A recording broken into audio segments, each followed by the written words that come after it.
So, if you couldn't tell, I was listening to Fighting Gold, and it is now 10:04 on a very special day. A very special day indeed.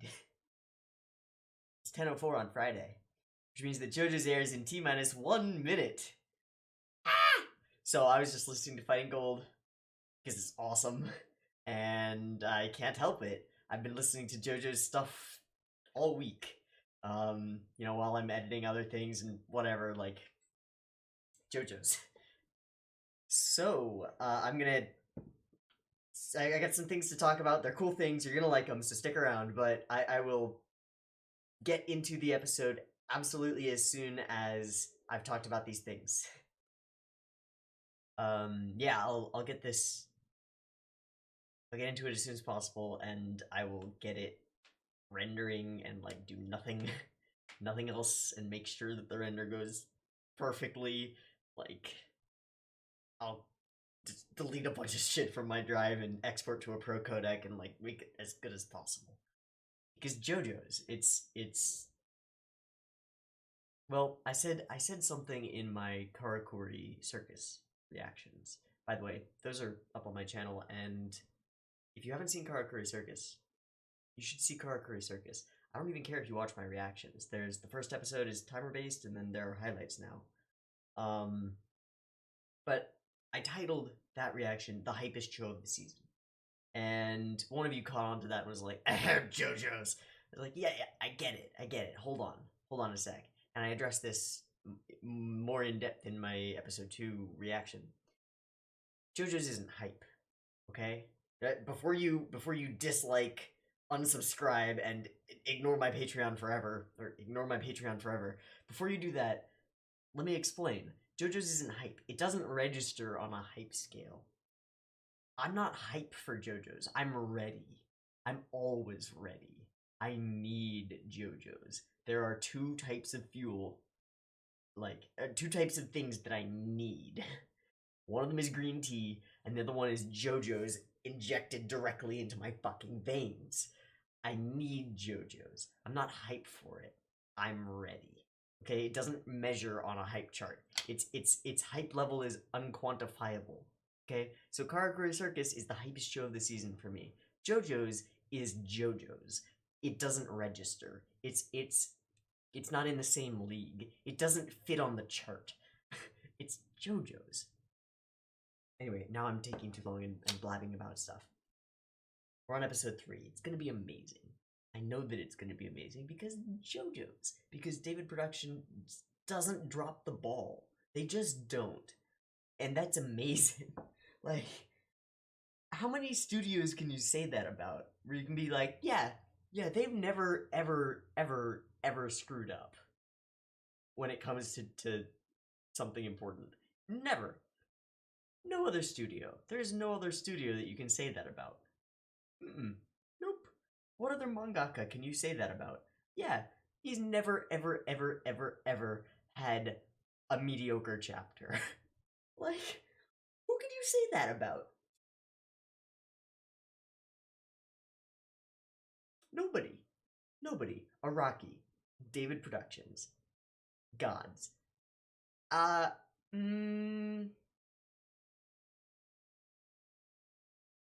You might, maybe Togashi. Maybe you could say it about Togashi. Hunter x Hunter's mangaka. Maybe. But not to the same degree. Not to the same level of depth and character and beauty and just like awesomeness. Like even Miura? Is it Miura? I think it's Miura. Yeah, Kentaro Miura. Berserk's mangaka. 1, he's got his hiatuses. And 2, yeah, he's had a few chapters that have been like, alright, okay. Not Araki. Araki puts the fucking work in. JoJo's is so good. That's why. Anyway, the thing that I really want to talk to you about before we get into this is, last time on JoJo's, I debuted the first JoJo's Paper Pal. and it was Giorno, and I was kind of rushed getting it done. I was doing it the morning of, or like finishing it up the morning of, and it was nowhere near my quality like bar. If you don't know about paper pals, those things over here, these things are paper pals. They're paper, and I draw them, and I color them, and I cut them out, and I put them on sticks, and I make little stands for them. They're like my replacements for figurines, because one, I don't care about figurines. Like, why would I? Like, if you care about figurines, I'm not trying to diss you or anything, but it doesn't do anything. They don't do anything for me. It's like, why would I buy a toy for the show when I can just watch the show? Or when I can like produce a piece of art myself and enjoy the process and get to know the artist's style better by doing so, like figure out what they're doing with their lines and shit. I enjoy that much more. So I make paper pals, and the collection is growing, and we have more to add to the collection. The first paper pal ever was for Detroit Metal City, and it is Headbanging Krauser-san. He headbangs. And I actually made this while I was recording the videos, and on the back he's got his alter ego, Negishi-kun. Unfortunately, Detroit Metal City gets copyright blocked out of the wazoo, so y'all don't even have the intro to Paper Pals. So it was that one, and then I made Lane up there, and then I made Akame from Akame Got Killed, and that was when I started to like really kick into gear and put the time in on these things. And then I made this 3-piece for Full Metal Panic, because it's a show that I like, and so I made Arbalest and Sosuke and Kaname. But the general quality of them has just been going up as I'm getting more familiar with doing them, and wanting to improve every time. Better every time is a good phrase. It's a good phrase. Better every time. And that's what I try to do. And I try to do the same thing with my reactions, with my editing, with everything. Like, I'm a noob at this. I really am. If you're not aware, like, my channel's been up for about 2 weeks. I've been making videos for like 2 weeks, and there are almost 300 of you, so that's pretty cool, by the way. Just saying, that's pretty awesome.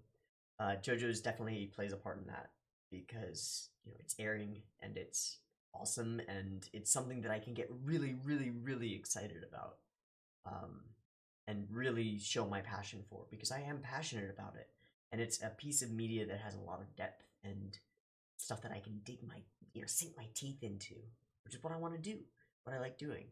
I think that it and Sangatsu are probably my best reaction series thus far. Karakuri could make a run for it, but Sangatsu no Lion and JoJo's are definitely probably the best content on this channel. Baki comes in close third.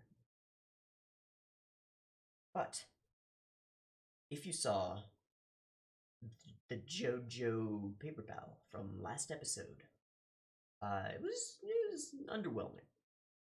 It was underwhelming. I'll find a picture for it, a picture of it from a frame of that from that episode where I was showing it off, and I'll stick it in here so that you can compare.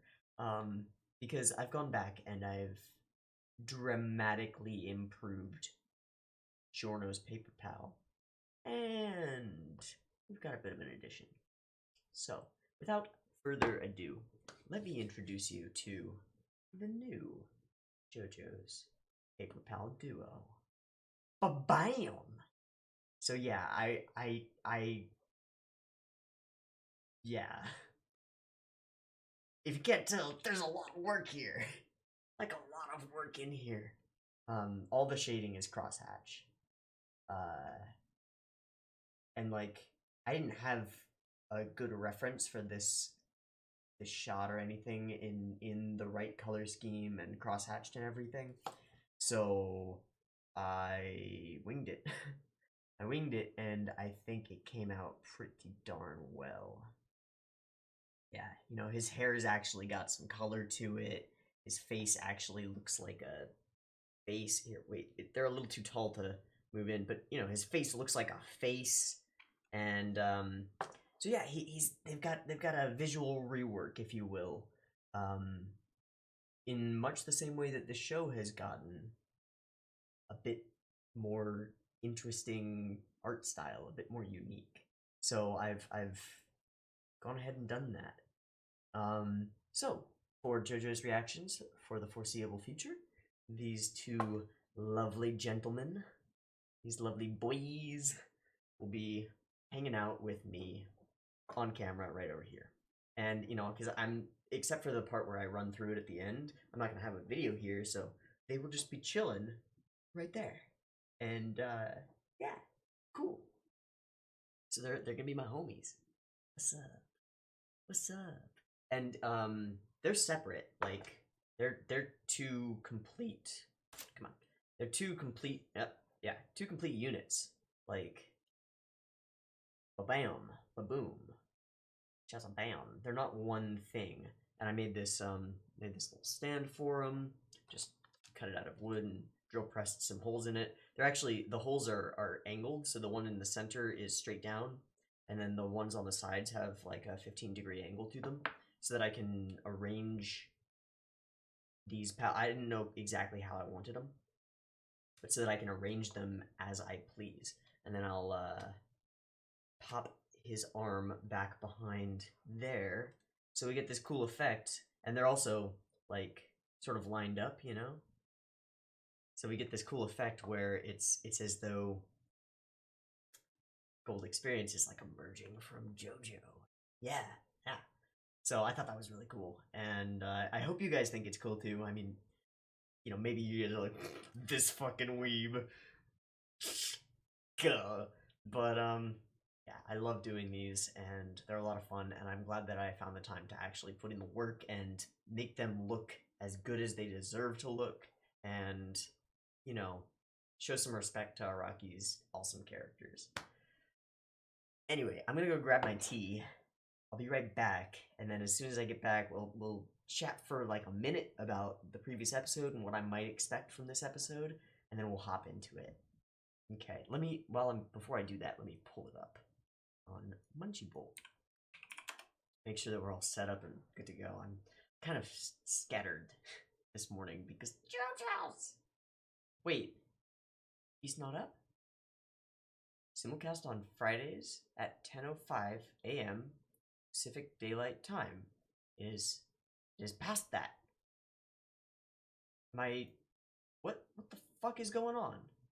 Crunchyroll? What the fuck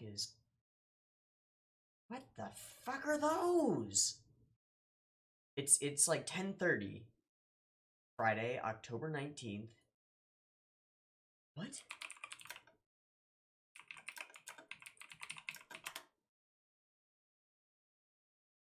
Golden Wind episode 3. Okay, so I can click on it. It's just not listed. Holy shit, Crunchyroll.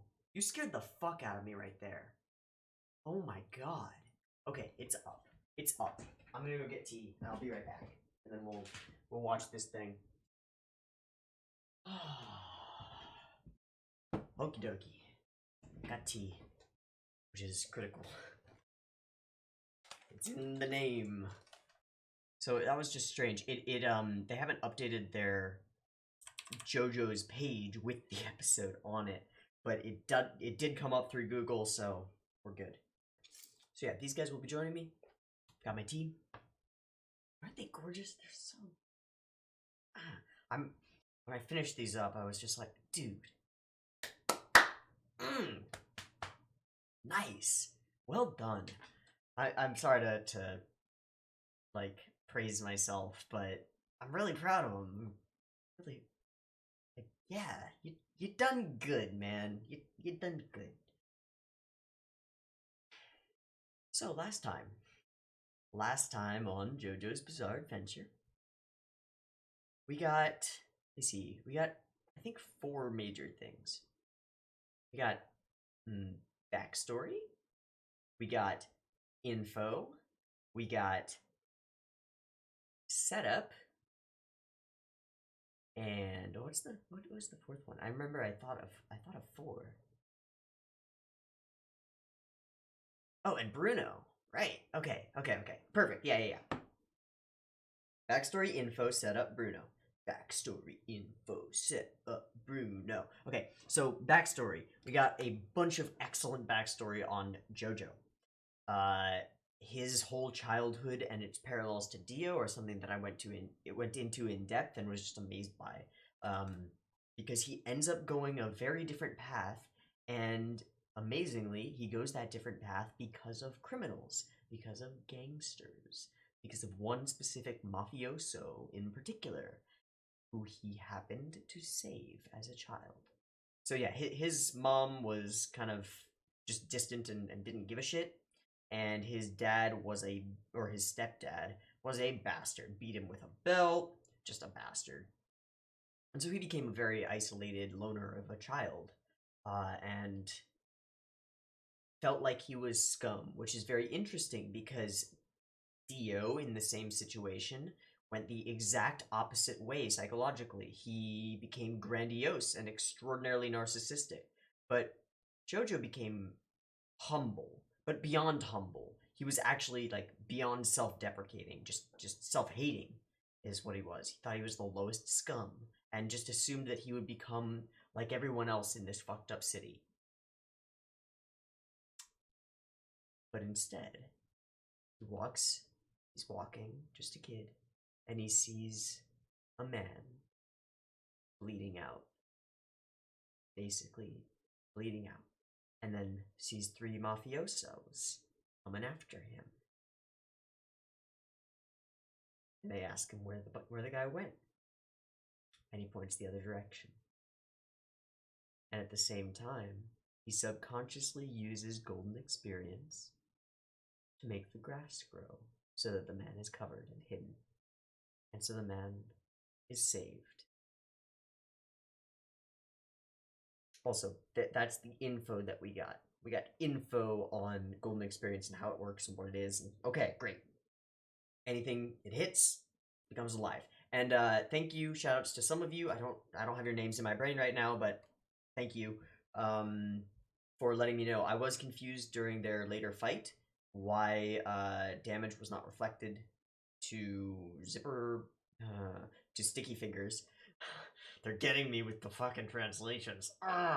Wasn't reflected to Sticky Fingers or to Bruno, and y'all informed me that it is because that trait only applies to things that golden experience gives life to. So that makes perfect sense. Excellent. Perfect. Great. Love it. So golden experience itself does not reflect abilities. When its ability is used on an object to make it come to life, that thing is then protected by the reflection power. Cool. Backstory. Saves the man, later runs into him, and the guy says one line to him ever. I will never forget what you did for me. And he doesn't. He keeps his word. Everyone in town starts treating JoJo differently. The ice cream guy gives him ice cream. The kids who bullied him start welcoming him. His father stops beating him. And from his, quote, silent interactions with a stranger, JoJo learns trust. And he learns the power of such things. And so he idolizes this man. We get an interesting scene where the man is confronted by a child with a gun, and it's right after we hear a gunshot and see him taking off his gloves. So the implication is he has just executed a man, and the kid comes up and says, you're the one who killed my father! So he's just killed his father. And the guy turns to him and goes, your father was scum. Scum, the worst of the worst. He sold drugs to women and children on my turf. And so he's dead. Pull the trigger. Absolutely no fear.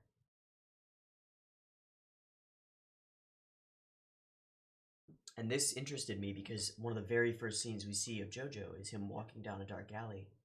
And there are women and children, drug-addicted women and children.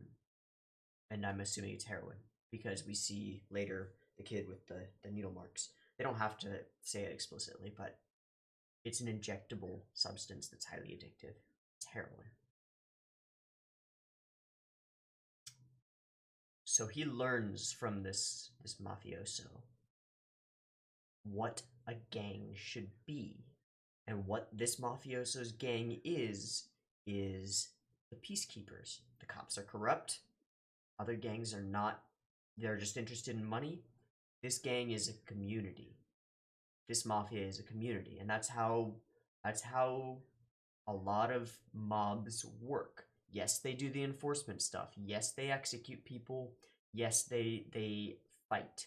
And yes, they're not good by any means. They're not moral, necessarily. They keep the peace. And they do it effectively, given the right circumstances and the right people in charge. And that appears to be the problem now. Because now the drugs are flowing, and it's part of Bruno's gang. So we get a very interesting conversation between JoJo and Bruno. So let me see, we got backstory, info, setup, and Bruno. Okay, so setup and Bruno are coming. We get an interesting conversation between them. JoJo, and we get some interesting stuff in his backstory, how he learned to read people, which is sort of a JoJo trait. You know, your next line will be. And a lot of JoJo's conflicts are solved by understanding your opponent, not just brute forcing it. At least once the series progresses, you know, they start out a little bit more brute forcey, but they get to a point where it's all about understanding, and from understanding, producing a strategy. And the mental aspect and the mind games are like the core of the combat system.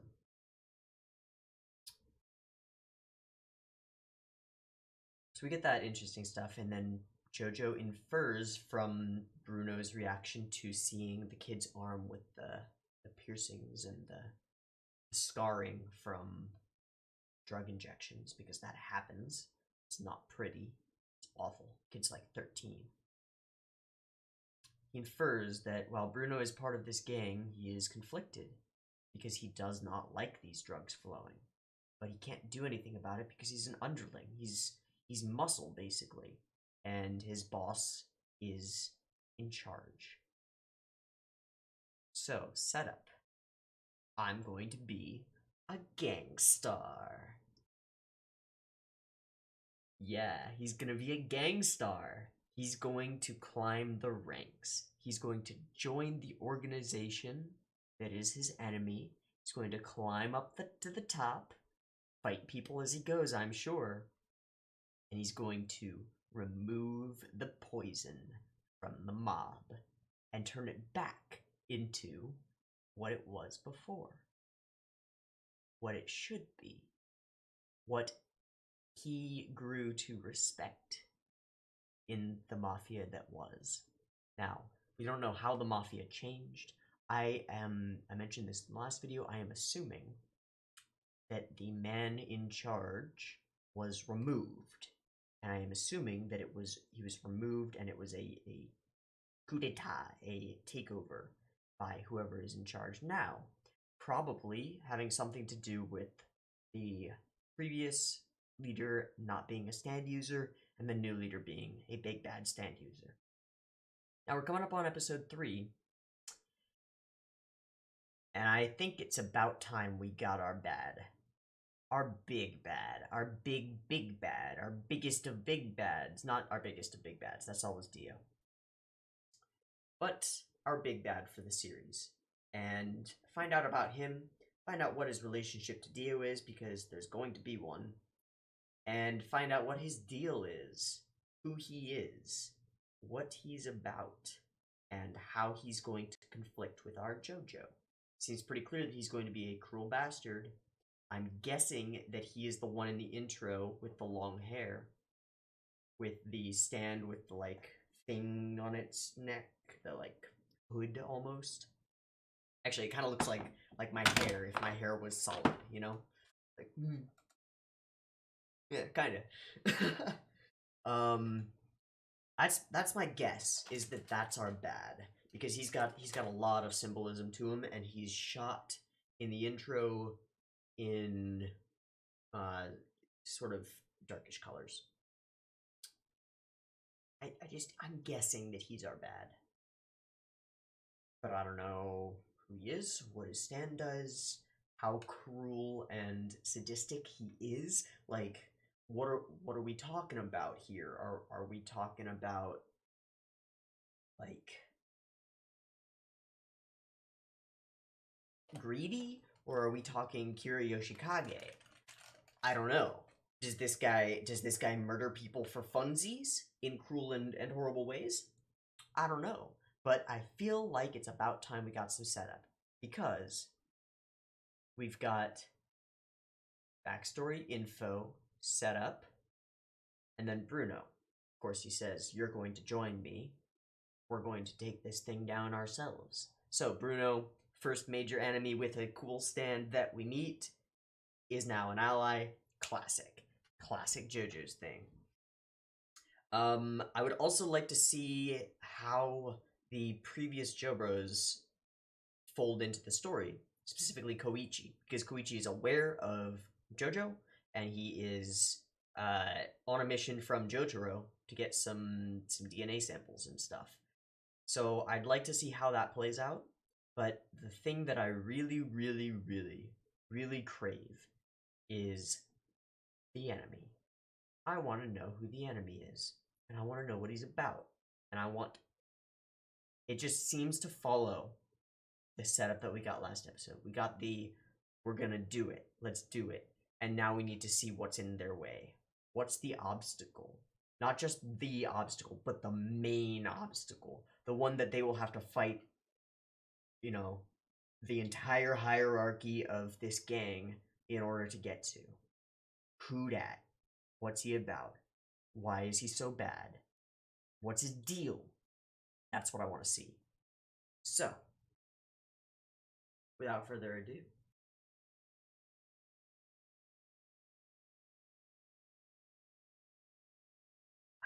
let's do it. This will be timer based. There will be a countdown. If you haven't seen my other videos, I put in it's like a race gate. That's actually where I took the idea from. It goes red, yellow, yellow, green, and it goes boop, boop, boop, beep.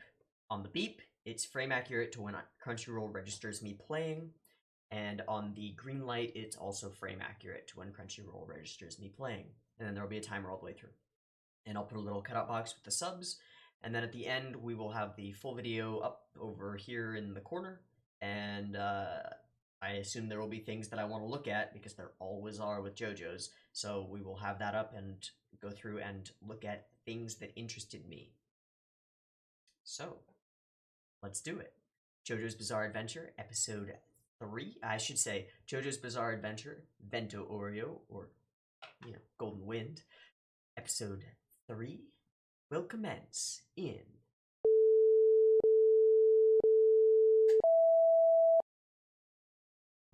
audio, we're good. Great, so we get this again. Oh, the shadows is so good. And that overlay again, oh, it's so good.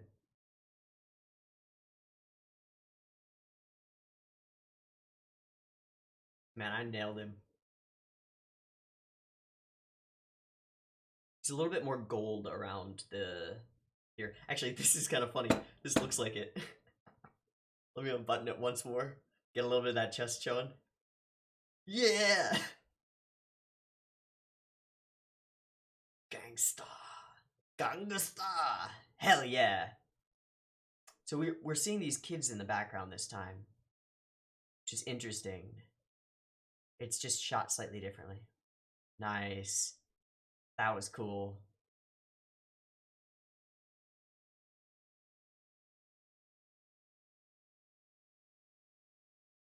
Fuck yeah, Bruno.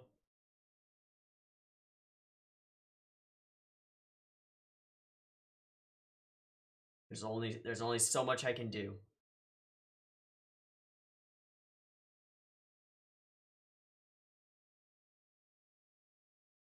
Ah, and then they stand together. Hell yeah.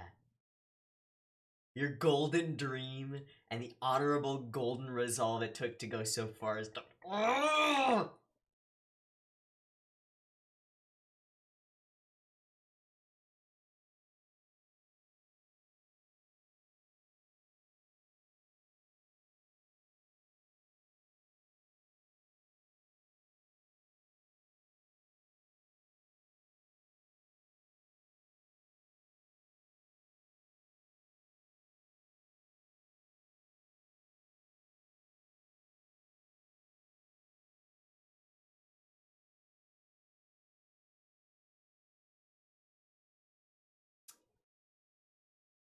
I'm aware it's a boy now.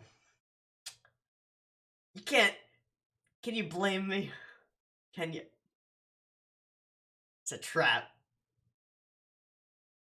Admiral Akbar up in here.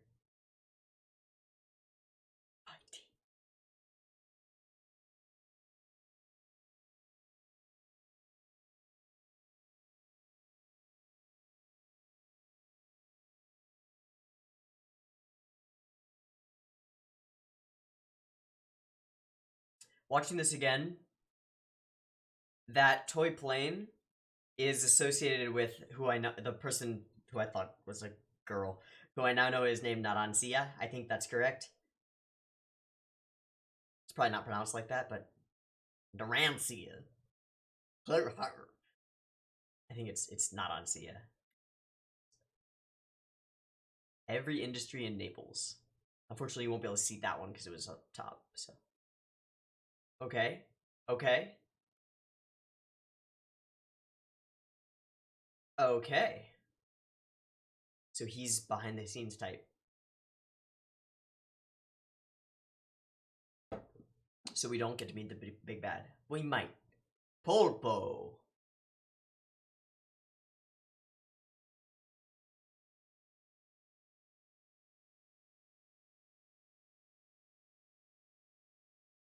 So he runs things from there, and the cops are corrupt, so.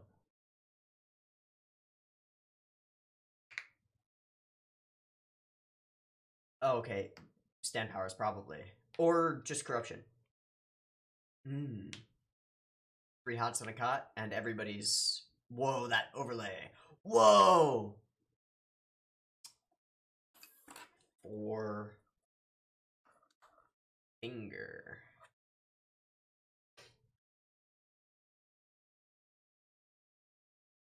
I assume that Polpo is going to be a stand user.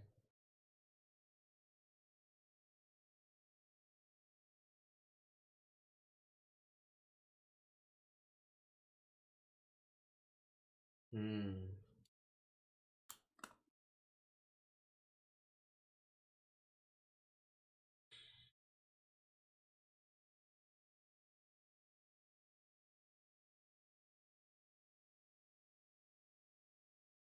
Of course, weapons wouldn't be a thing. It's not like you can check for... Ooh. Anybody know what firearm that is? I'm not a big firearm buff, but anybody know what submachine gun that is? I'd like to know.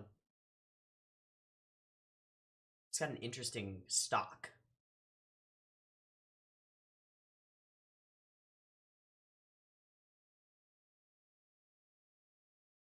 I like that we just skip through and they already know what he's there for and everything. Just straightforward. Touching the glass, giving him anything, receiving anything from him are all forbidden.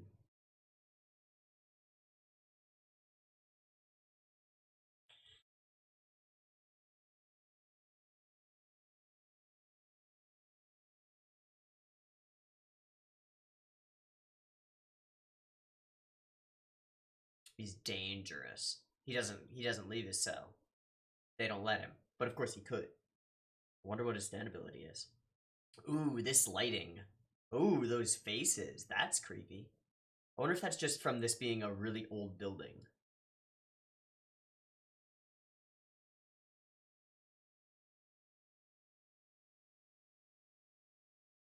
Inai? That design on the sheet is the same as... It's the same as the design that's on, what's his face's chest?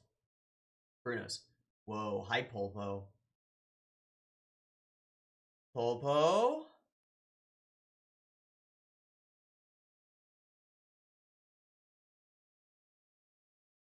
Whoa.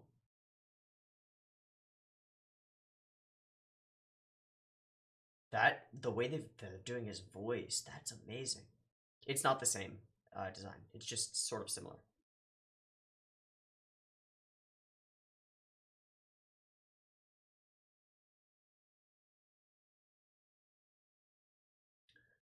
Got a little mini fridge.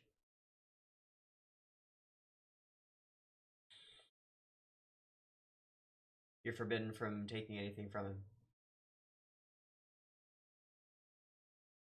Yeah, that distortion that they're doing on his voice. Wow, that was a cool shot. 720.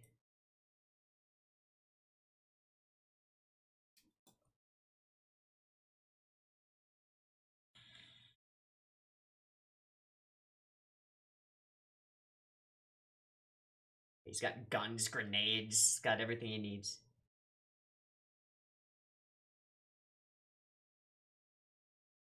The fact that I can't admire Michelangelo's great painting in the Sistine Chapel is up on the top. Yeah. Yeah, he just gets to live in comfort like a king. His standability. He can change himself. Change himself into that bed thing.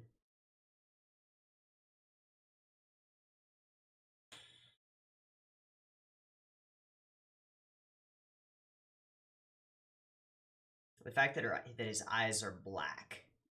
Whoa, whoa, whoa! Whoa, whoa, whoa! Polpo! Polpo! You just nommed your fingers, bruv. Why do you have a lighter?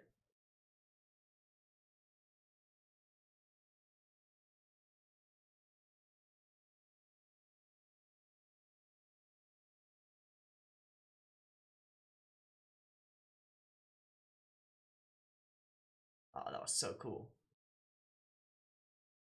Yeah, you can't react.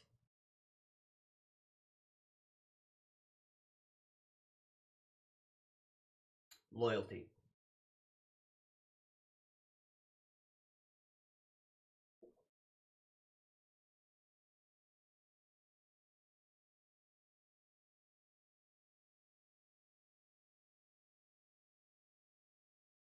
Nice.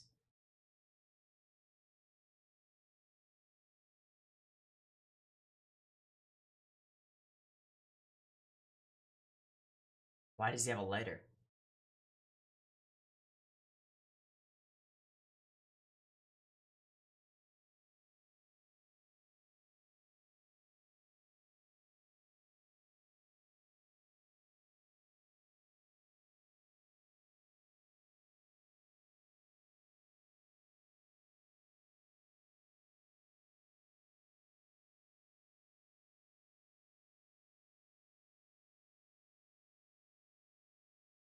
The black eyes with the glowing green irises.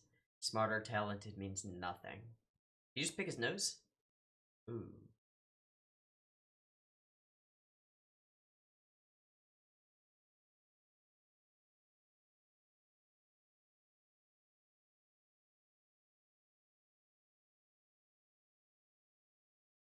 It's very much like,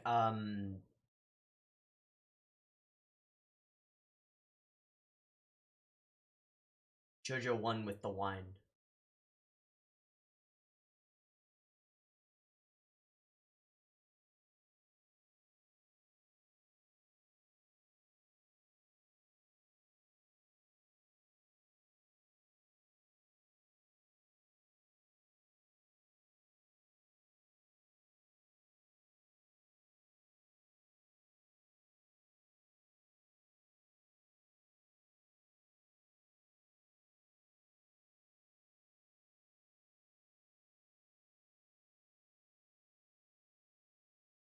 Hmm.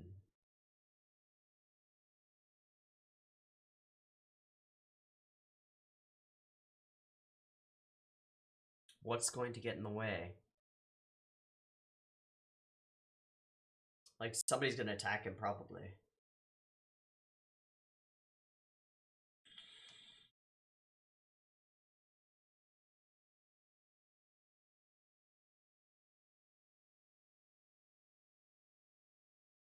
Simple task.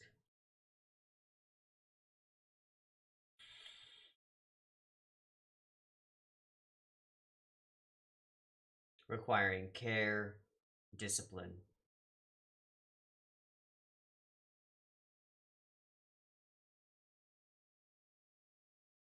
And he'll know if he relights it. And I assume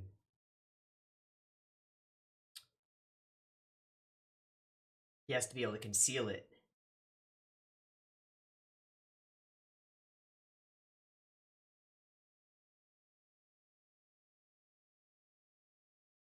Fuck.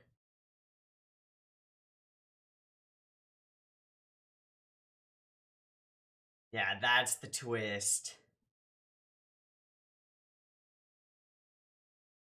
No. If you can't conceal this thing... Ugh.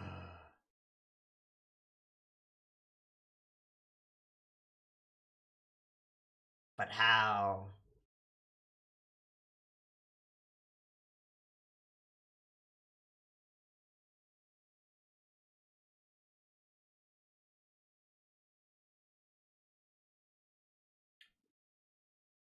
Ah. Yep. You have to withstand that pain. He's burning. Oh my god.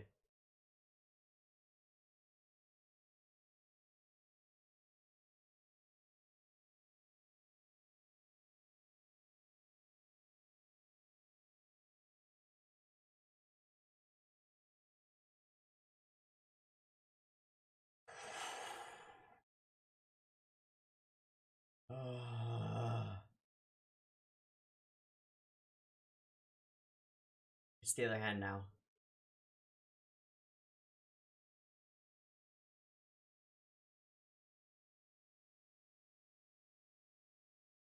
So did he use... He must have used gold experience. Yup.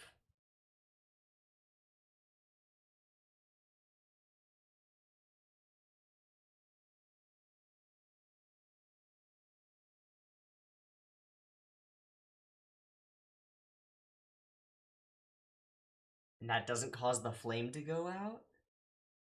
Whoa.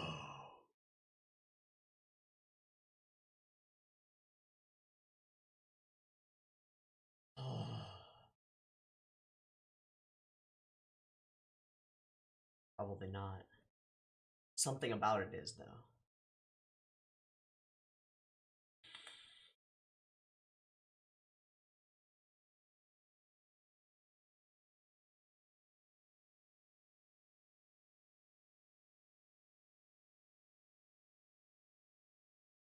Nope. Nope.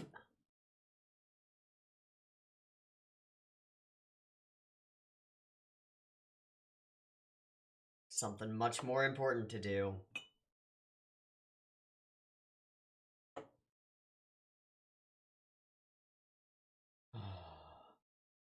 Dude. Yeah, is there anything in this room that would cause problems? Nice.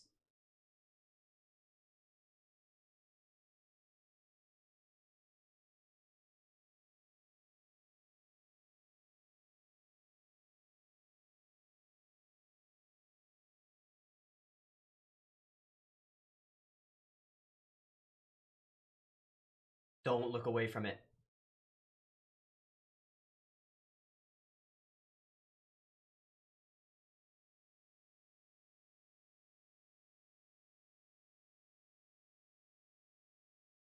Koichi.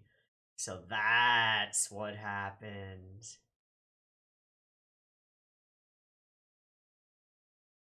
Dude.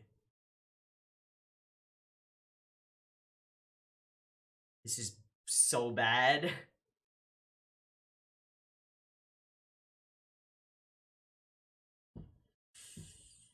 Oh my god.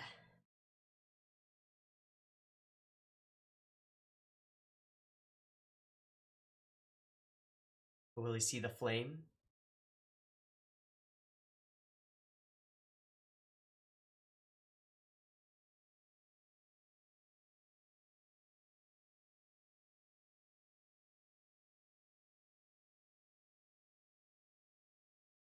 You've got to confront him.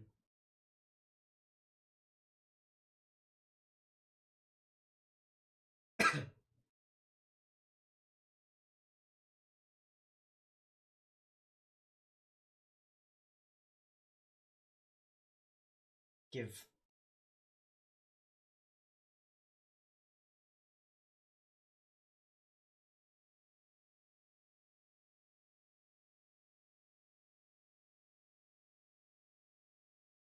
So he can't truly control. Oh my god. You gotta confront him. Oh shit, it's burning. Yep, go in.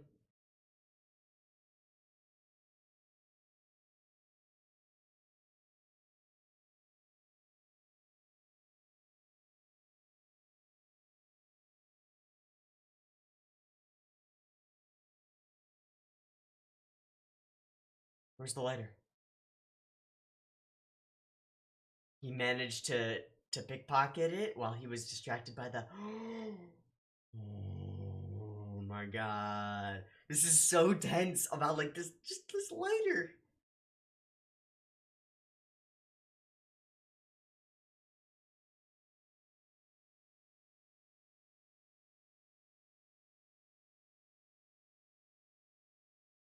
Didn't go out, right?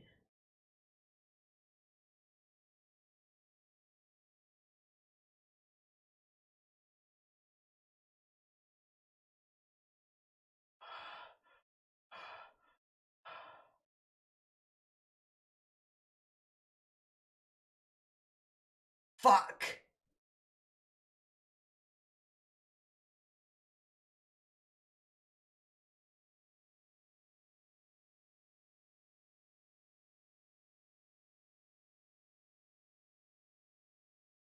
And if you lie,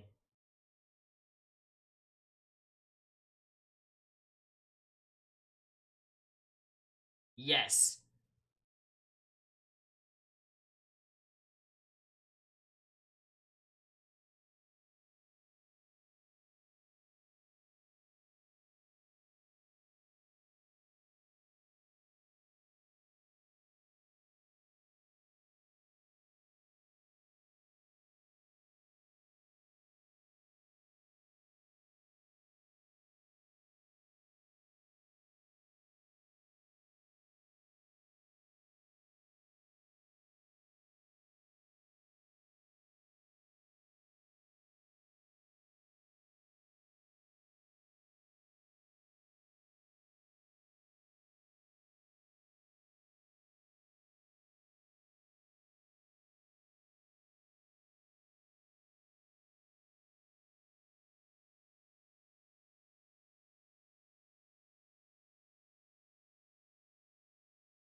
Is that Popo's stand?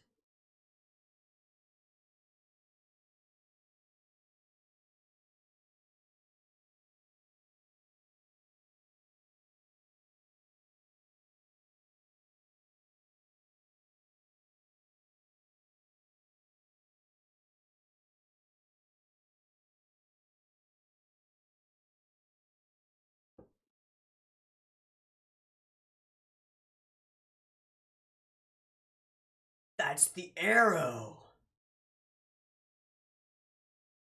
To live and become a chosen one. It's got the heart in it.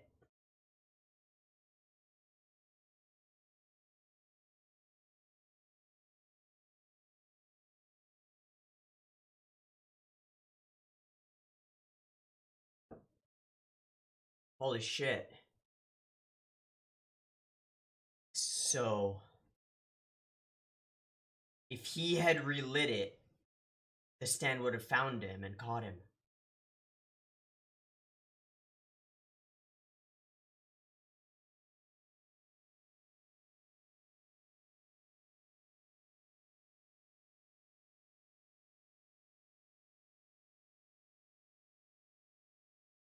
Oh my god! Whoa!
Okay. I'm going to stop and restart this recording.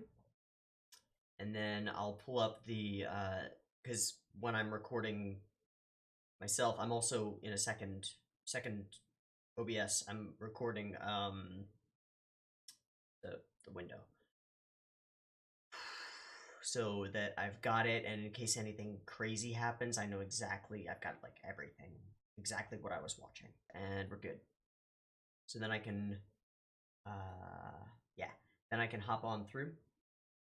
So yeah, this is why I can sync the exact frame that Crunchyroll registers me playing it. That's why. I'm not like syncing to hearing my spacebar click or anything like that. It's to the frame that I can see Crunchyroll switch from the pause button to the play button, like so. Anyway, yeah, so we get like, it was an awesome episode, but it's not like not a lot happened. Not a lot has changed. But it was an awesome episode. So the plan is still in place. This is what I'm gonna do. And then this scene is a little bit different. It's extended and there's a little bit more of what's going on around them because we're not as hard focused on JoJo. We're not as hard focused on JoJo and what he's saying and like, you're gonna join me, I'm gonna become a gangstar. We're not as super focused on that. We've got these kids playing soccer in the background, which is kind of cool. I do want to see, yeah, it's a different set of markings on his chest. I can't tell if those are part of his clothing, like a veil, or if that's a big tattoo on him or something like that. I can't tell. It appears to be, let me see if the shadows line up. I can't tell. It's not shaded differently. It looks like it's a tattoo.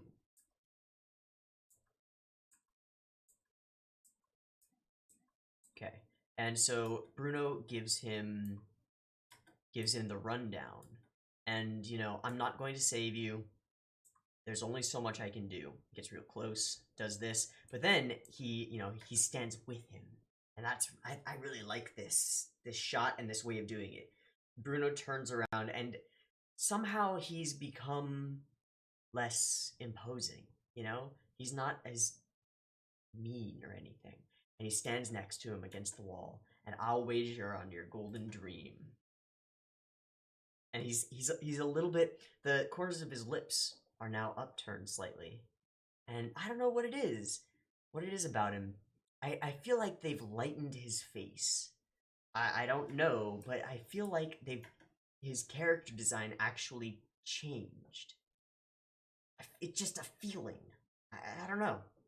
He looks different.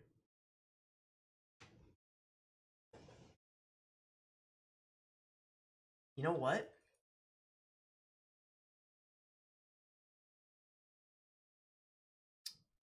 I'm gonna see if I can find out. I just want to find a shot of him standing there in normal lighting.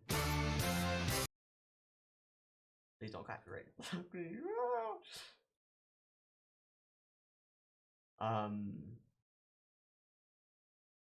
Okay, we get all this backstory. Let me window capture, and then what I'll do is take this window capture, and I'll just scooch it on down like so.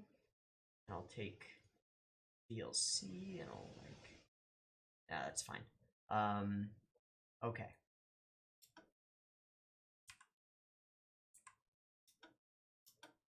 I need him not from below in normal lighting. Oh, you know what I need? I need that scene. That's what I need. I need that scene. Yep. Here we go.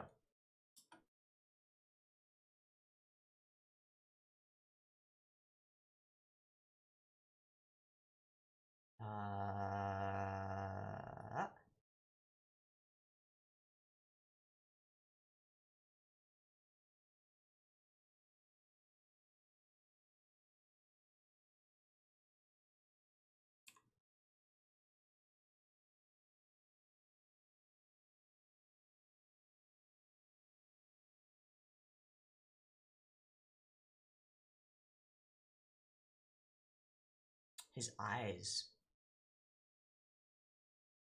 It's all in the eyes.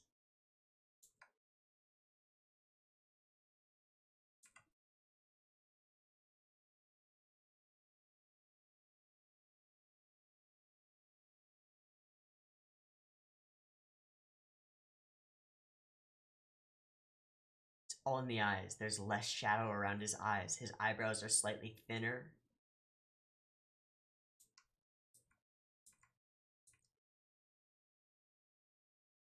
It's unfortunate that they put a shadow over this when you pause it.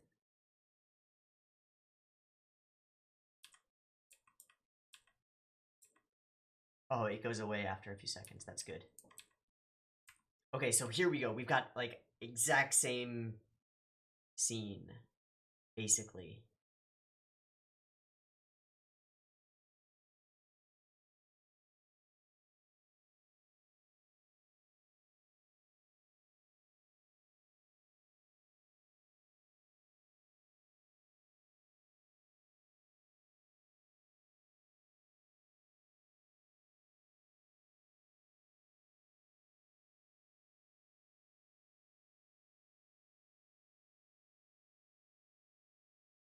Please let the shadow. Okay.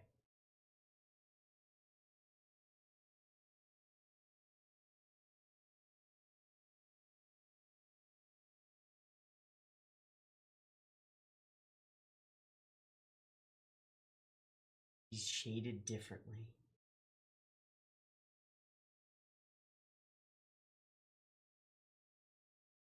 The shading on his hair is different as well.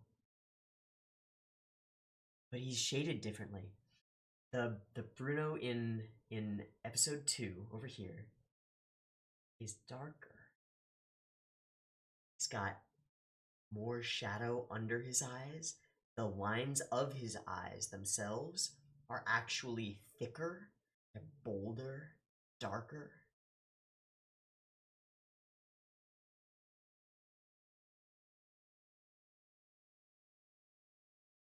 Like, you can see it specifically on his right eye, right? The line of his eye is much darker, goes all the way around, and it links to his eyebrow. And it's this whole section is shaded. Whole thing is all in shadow. And then this big block of shadow here, and then lighter shadow around it. On the other one, it's much thinner shadow here, and then light shadow down. And on the other eye, light shadow down quite a bit more. They've also added a bit of, like, his hair is a few shades lighter, and the shading on it is slightly different. So we see more of the little circle things in his hair. I don't know what they are, but we see more of them. He doesn't have this dark ring under his neck. Everything about him that is shadow is less shadowed.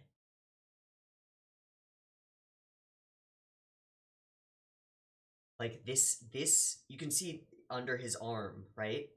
It's in the episode 2, it is black. It is hard black. 0000 colored. This, it's shaded. It's a gray. It's a shade of gray. Also, each of the shadows and all of the lines that make him up are smoother. They're more curved. You see in his shoulder thing, he's got like a shoulder circle thing, and there's this arch of shadow there, right? In episode 2, it's an arch of shadow and it's jagged. In episode 3, it's smooth. All of his lines are smoother. All of the white of his jacket is white, or a light gray where it's shaded.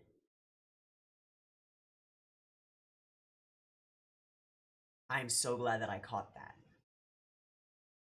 I'm so glad that I caught that. And there's also, in certain places where there's shadow, there's a bit more detail now. Like in the center of his zippers, the one I'm looking at specifically is the one on his the left side of his chest, right? In the center, in the handle of that zipper, over here it's just black and then a dot. Over here it's black, a dot, and then there's a little line that shows the perspective in, so it's like it's less dark.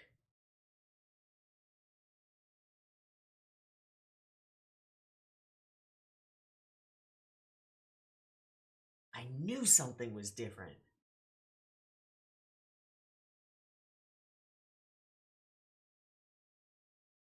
He's got less dark in his furrowed brow. His eyebrows are so much thinner.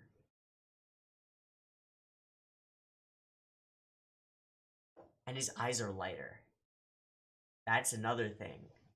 Those spikes on the iris, it's more smooth and lighter.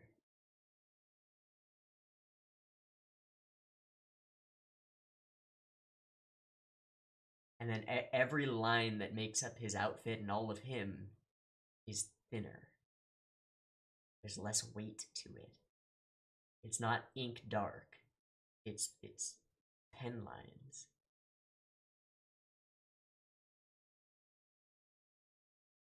By golly.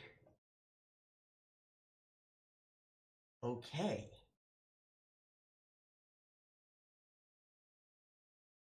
That's so cool. Let me pop this back up to full size.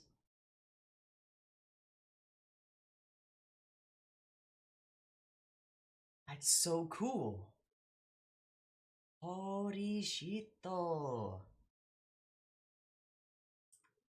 So let me introduce you. And if you find out at any time, and here we go, he's darker again, but he's not full shaded the way he was the first time he got really close to Bruno and said, like, you know, imposing things. And then he's so much lighter. Lighter again. His face is lighter. He's not as light as Giorno. But he's lighter. The eyes, it's all thinner. His eyes are lighter. His eyebrows are thinner.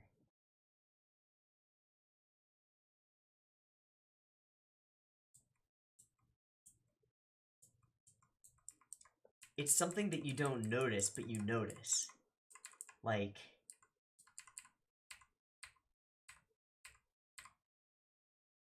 your subconscious notices things like that. You feel different about Bruno because of that. That's amazing. This is the kind of shit that makes this show not even register on the charts.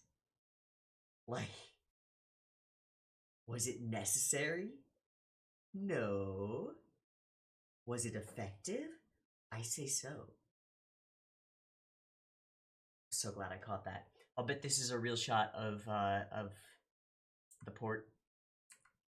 We're drinking wine. So Passione or Passion? I don't know how that's pronounced. Actually, how does he say it? That's what I need to know. Industry in Naples. Oh, that's me talking. Well.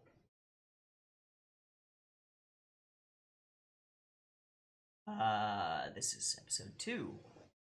Take me to episode 3.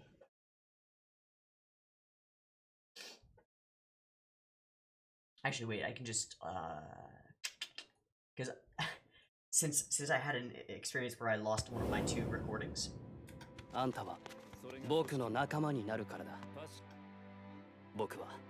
that's this. I'm so sorry. Passione. Okay. Oh, I just closed that. No. You didn't see my desktop, did you? Good. Because I can't put my desktop background on YouTube. Can't do it. I think you can assume why. Oh, that's so cool. It's a little bit risque. Big bad. Okay, let's mute me talking. And let me switch the audio track again so that if there is something that I want to listen to, it'll be the right track. Yeah, okay, good. So Polpo is in jail, and he is the one whose test you must pass. Polpo was convicted of a crime. Here, even though he's shaded down, his eyes are lighter. It's all in the eyes, man. Ah, yes, this was a shot that I actually wanted to go over. Perfect. I wrote it down, like 4 minutes or so. Finger.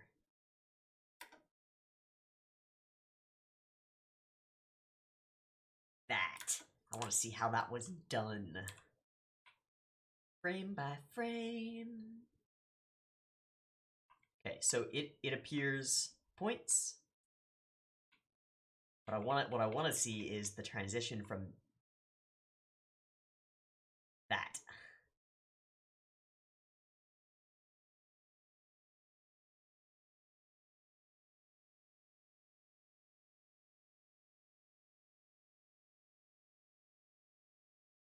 Boom. Okay, now we'll step through more carefully. I'm still recording, right? Okay, good. I missed the first frame of it. Just looking to see if I was recording. Damn. Okay. Finger appears. Bam.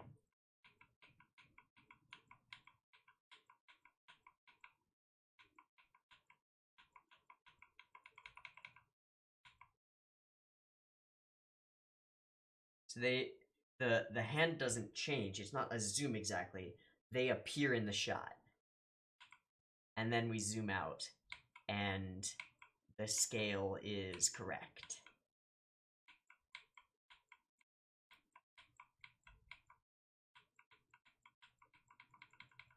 Ah, that's so good.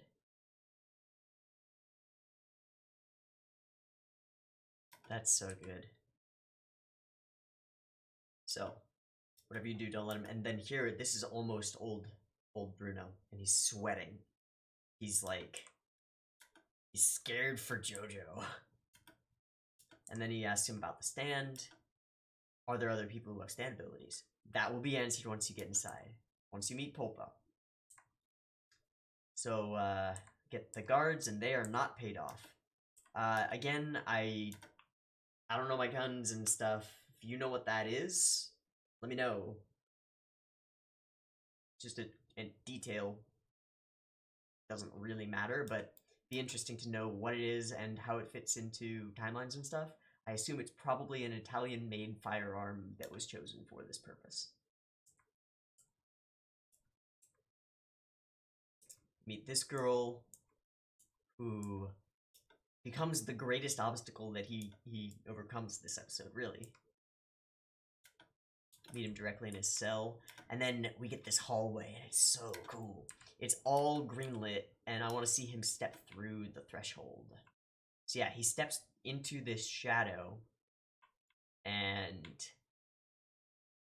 I didn't notice much of a lighting change on his stuff. But there are these creepy faces there. Yeah, there we go. Once the door closes and the light behind him is gone, he gets green shaded. And he's like, what? He's got these faces, these imposing masks. Oh! Ooh! That's an interesting connection. They are kind of masks on the wall. Ooh! Ooh! I don't think it actually means anything, but interesting. He's got these logos all over it, and it's got a shirt. So it seems like this is somehow some part of Popo's stand ability, because he flattens himself out into a bed shape. He's a real creepy character design. He's got this razor sharp nose and the black eyes. The black eyes are the most striking part because his irises are like glowing. They give off a bit of light. Yeah, the luminosity on that section of his eye is turned way up. Okay, and then I wanted to see this wine pouring shot, because doing distortion through a liquid like this is not easy. And it's done impeccably. Of course it is. Yep. What people say and what people do are vastly different. He's just chilling in there. He's got everything he wants. But what we don't know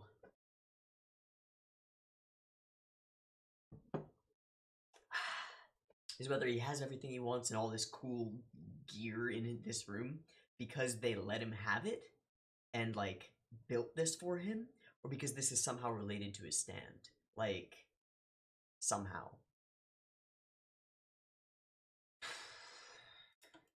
He's got a violin, and he talks about he's a gourmand. I mean, obviously, but he's got taste in wine. Got a wine cabinet, a wine fridge, kind of. He's got taste in wine, and he's got taste in art. Yeah, the only downside to being in this cell is not being able to, the fact that I can't admire Michelangelo's great painting in the Sistine Chapel.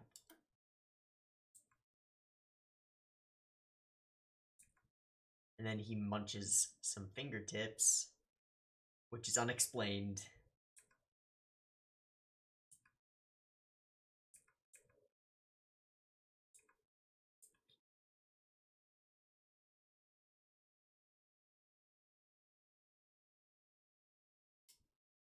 Get him in a different color scheme with like blue blood dripping. Yeah, and JoJo cannot react. Must not react. Maybe because the lighter wasn't there.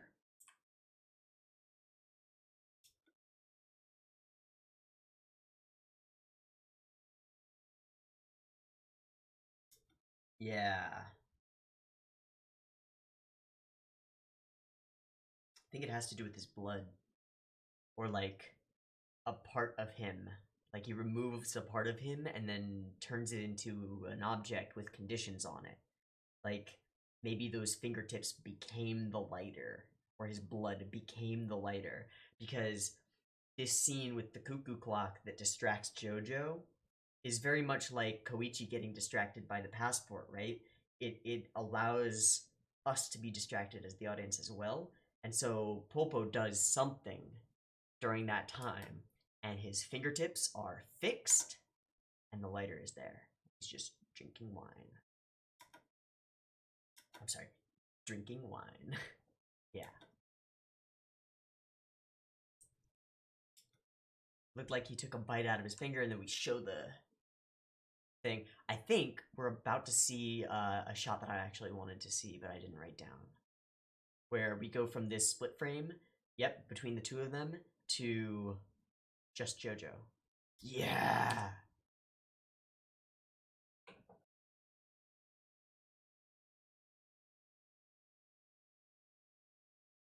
I really want to see how they did that transition.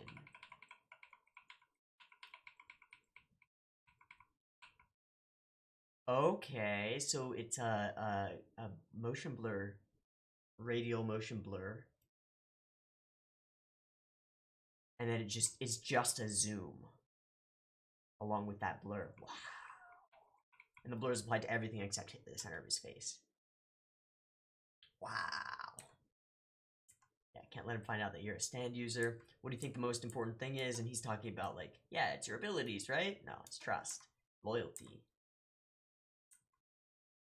He pulled some cool stuff. Got anything else, bruh? I can fold my ear into my head. Trust. So he's got to be picking his nose, or he's pulling a bit of cracker. Okay, he says as this piece of cracker between my teeth. I thought it was a booger, because it like splats like one. We get the test. It's all set up. Don't fuck up. And then he says this thing about Fuller.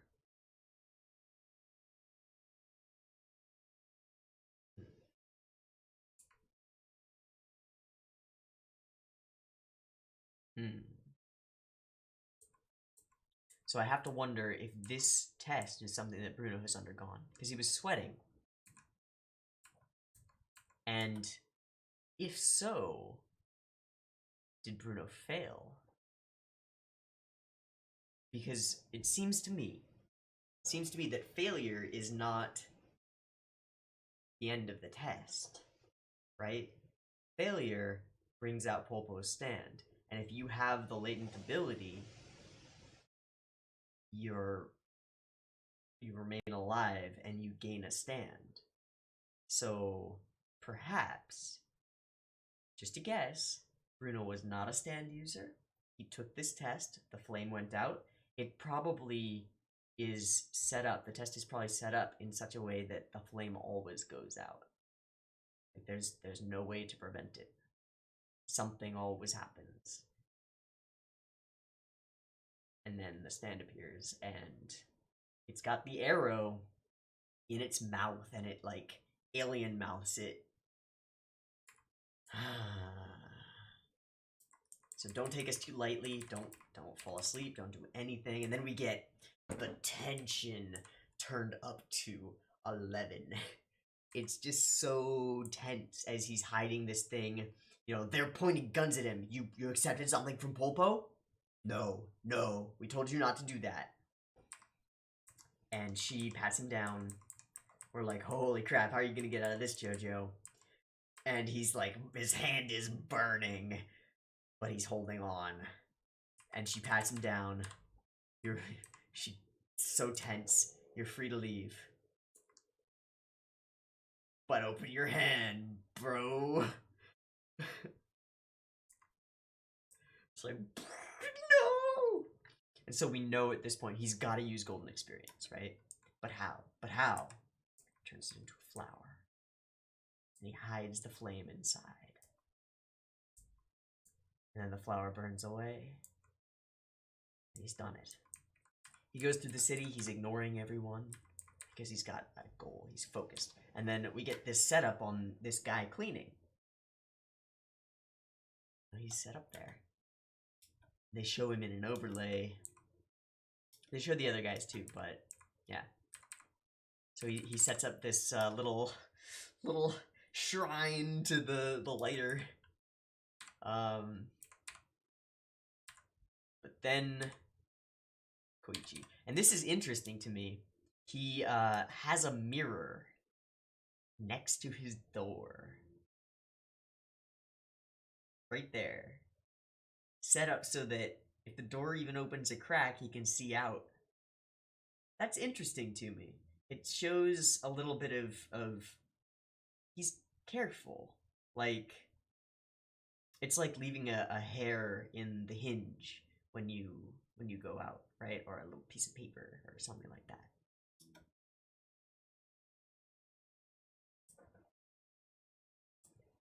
You know, maybe it's just coincidental and he just happens to keep his really thin mirror right there for no reason when he's got all this wall space elsewhere. But Koichi's in there, he's totally innocently trying to get his passport back, but of course, this is a huge threat. This is such a big problem. So he turns this into a snake, grabs the bread, which, like, I don't know why a snake would eat bread, but this implies to us that the living things that he births, he can't control. They act as they will act. I guess and their actions are related to the thing that they came from and to what he turns them into. Like the tooth that he turned into a fly would return to Bruno, just because that is what it would do. So that adds a layer of thinking, of thought that he has to put into his actions and what he does with Golden Experience. I don't understand why the snake dropped the bread. If any of you know if that's maybe like if there's a line about that in the manga or something, that would be interesting. But yeah, I don't know. So there's this, it's singeing, and we get this misdirect, right? We zoom in on the passport because that's what Koichi's focused on. He's totally focused on it. He's still got the bread. Ah! And then Glayer's gone. So when he was holding it back like this, Bruno managed to use his excellent pickpocketing skills. And now he's running away, and it's so tense. He's freaking out. He's going to take my first step toward that dream. I have to protect this flame no matter what. And then... Fuck!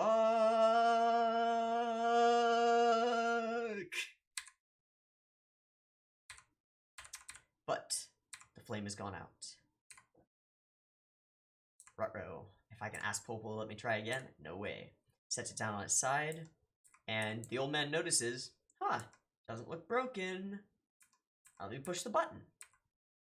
Nothing wrong could happen here. It flames up, which is like, whoa. But that ain't all. He's like, you're not smoking cigs, are ya? Bum, bum, bum. Bum, bum, bum. The way that his stand sort of looks around, you know, it's like seeking something. It's like it's seeking whoever did that. And he's shot in a different color, green and blue. I believe this is the color scheme that's used in the OP when we get that one inverted shot. It's not inverted, but change alternate color shot of JoJo. I know it's JoJo, but one more chance. You have two. Right. Okay. So it is. It's one more chance. Yeah. You have two possible paths. Live and become a chosen one. I believe that's some of the same wording that was used by other people with the arrows before. Gotta be Polpo's stand. Great transition there. We dive into his eye. Right? And then semi-transparent. We see it. So it's effectively a reflection, but it's not, it's a transition. And then it opens its mouth real wide. Get a crazy flowy cape. Lots of texture to it. Whoosh.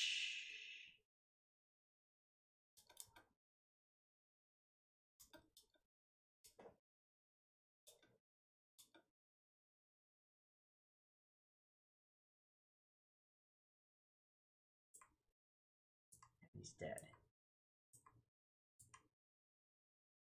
And what does he say? This soul did not belong to one who should be chosen. Latent stand ability, it's gotta be.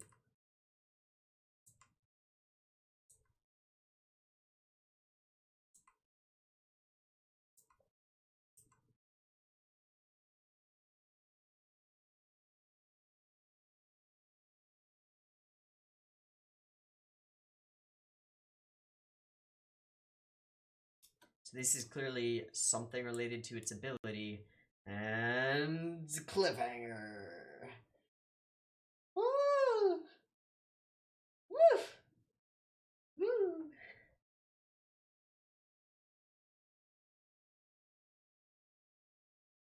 Awesome. The challenges start right away. He's got to prove himself. And not just to anyone, to Polpo. And Polpo is not easy to please. He's got a stand ability that appears to be tailor-made for discovering people with the right characteristics. Now, something I don't remember is, what happens if a person with a stand is hit by the arrow?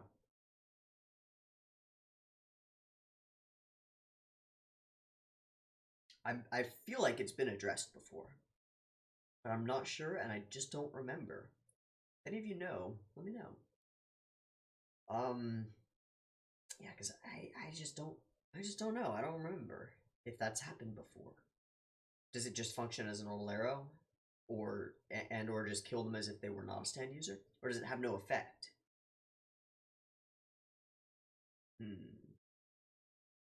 But Popo's stand ability seems to have a number of facets. It's got this conditional challenge thing, which I don't know if it's directly linked to the lighter necessarily, or if he can produce whatever type of challenge fits the situation. But it's some kind of conditional thing where if you do not do this, then stand come blah, arrow stab, you know, like blah. Ow. I don't know. Interesting. Figure that's something to be found out next episode. So we did not get the thing that I was kind of hoping for, which was introduce Big Bad, but what we did get was even Bruno has no idea who the Big Bad is. Got no clue. So that makes sense. The Passione. We've got our introduction to the gang and how they do things. They're powerful.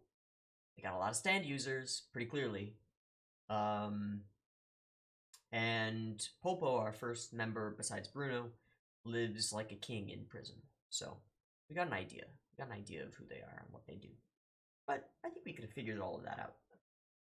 As I said, there wasn't a lot of, like, world building and progression.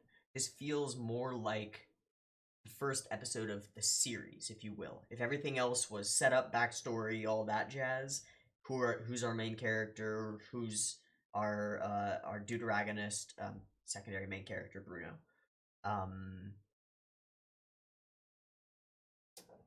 If that was all set up backstory stuff, like, this is where we get into it.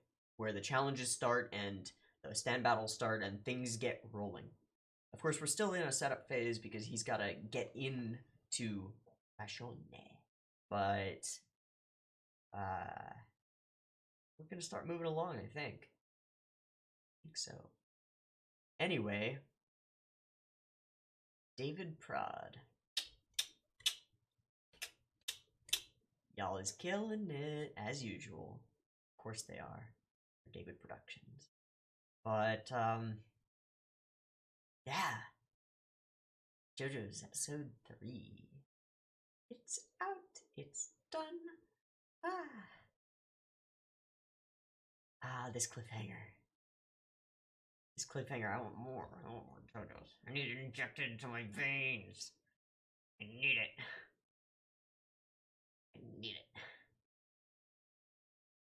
What can I say? Yeah. Excellent, as always. Okay, I think I'm gonna wrap this up. This has been JoJo's Bizarre Adventure, Vento Aureo, Episode 3. I've been TeeHee. I hope you've enjoyed this as much as I have. I hope you're craving the next one as much as I have. I'll be reacting to it. And, I don't think I've got another paper pal that I want to make yet. I figure as we move along, Bruno Zipperman is gonna become another little duo here because it's cool. But the fact is that at this point, Bruno hasn't proven himself to be chill enough. You know, we've had 2 episodes of Bruno as an enemy, and then this episode we got like 2 minutes of Bruno at all with an amazing little subtle change to his character design, which makes all the difference in the world. Fantastic. Just fantastic. Wow. Fantastic, baby.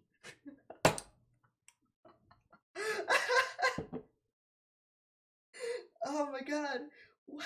What K-pop group is that? That's a K-pop group.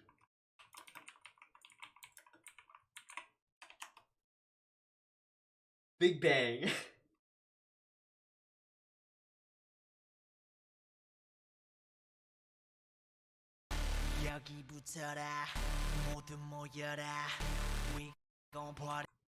Baby.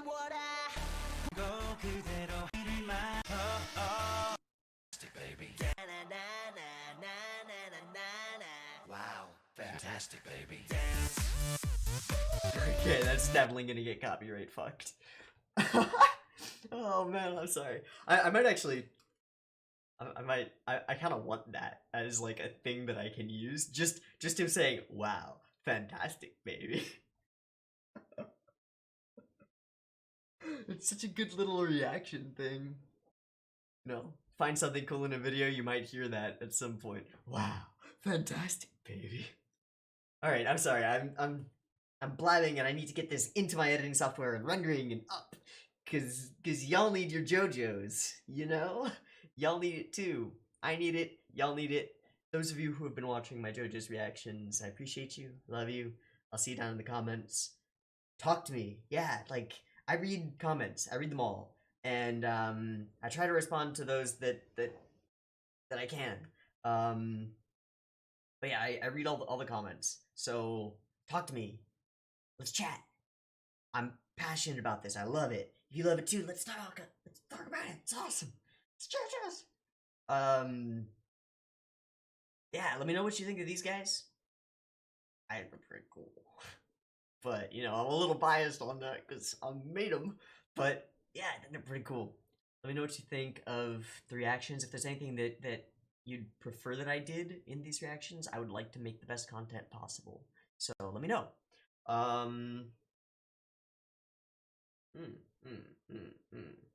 Yeah, I'm gonna wrap it up. JoJo's Vento Aureo episode 3. Pretty cool. The tension that they built into just like getting that lighter out of there. Oh, and also I mentioned it, but the parallels between that and the wine glass that Zeppeli. Where's the accent on it? Zeppeli.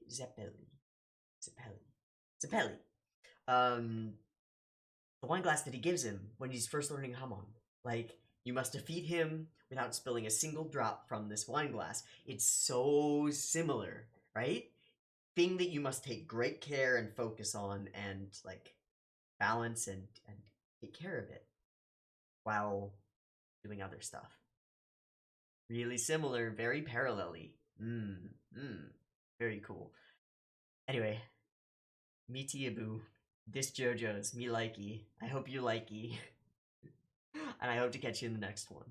Peace.